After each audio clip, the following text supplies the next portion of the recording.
So now we will talk about one of the main features of Deno.js, which is permissions, which is not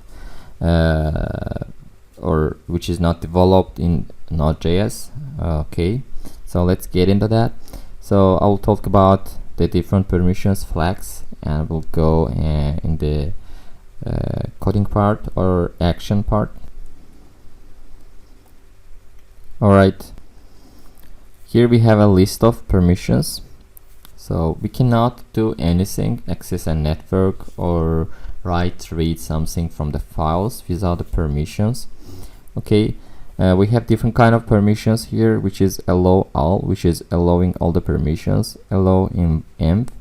These are all flags while running or something else. We had commands in the previous slide, so we should add these flags there.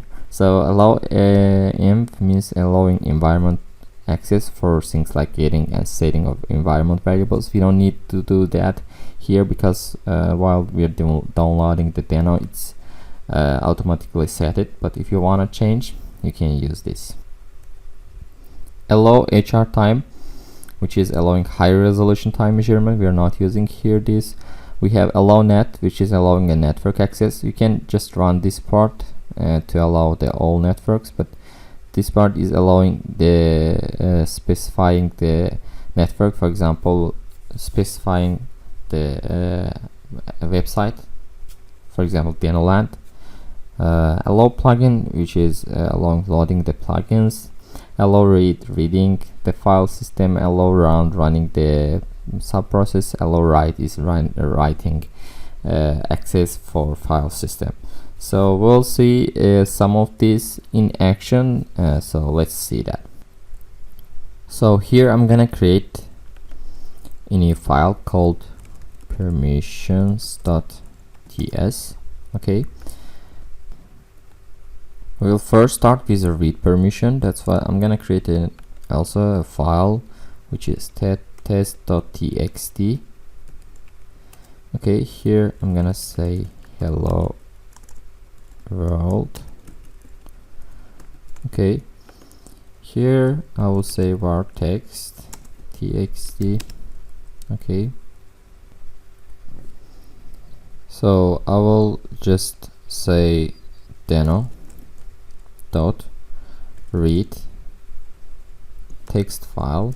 So we have two here, text file and text file sync. We'll use text file and we'll add an await keyword here because it's an asynchronous function.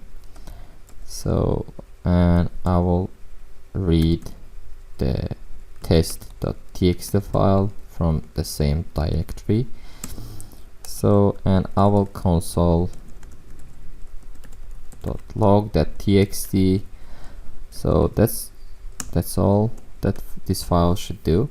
As you can see, we are reading the file, so without the permission it shouldn't be read. So let's run this. I'm gonna say Deno run permissions.ts.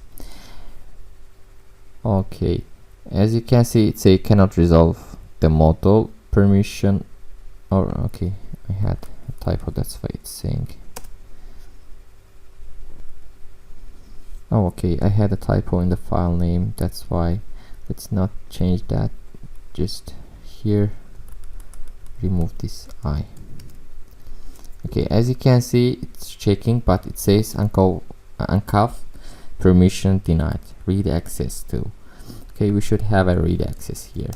Okay, I'm gonna run that, but then I'll say allow read.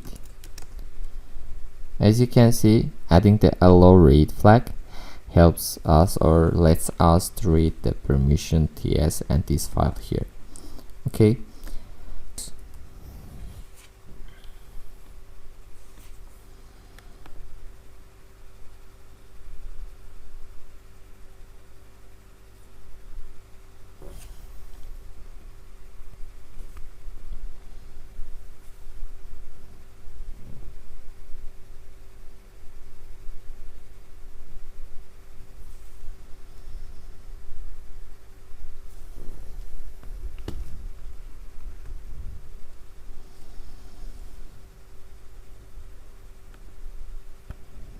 beforehand.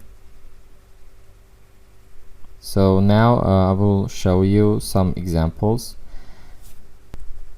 about the network access. So I had a JSON placeholder URL created beforehand. That's why I will use that to indicate you how can we use allow.net. So that's why let's do that. I will say const to do. I will fetch a to do. So I will say await, and I will use a fetch API. As you can see, we're using here fetch API. This is built in Deno.js. That's why we can easily use that. Okay, I will add that URL here. Alright, I will chain Zan here, and I will get a response, and that response should be in a JSON format. Recipe.json. Alright, then what I'm gonna do is just console log that to do. As you can see, we are fetching something from outside network. That's why let's run this. As you can see, we have a network access error here.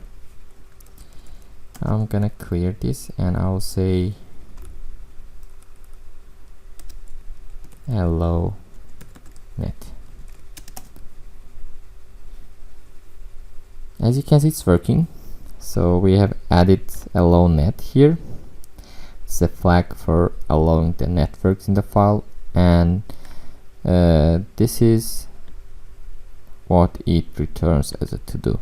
Okay, that's what I wanted to show about the network flag. So write flag and environment flag are all working in the same way.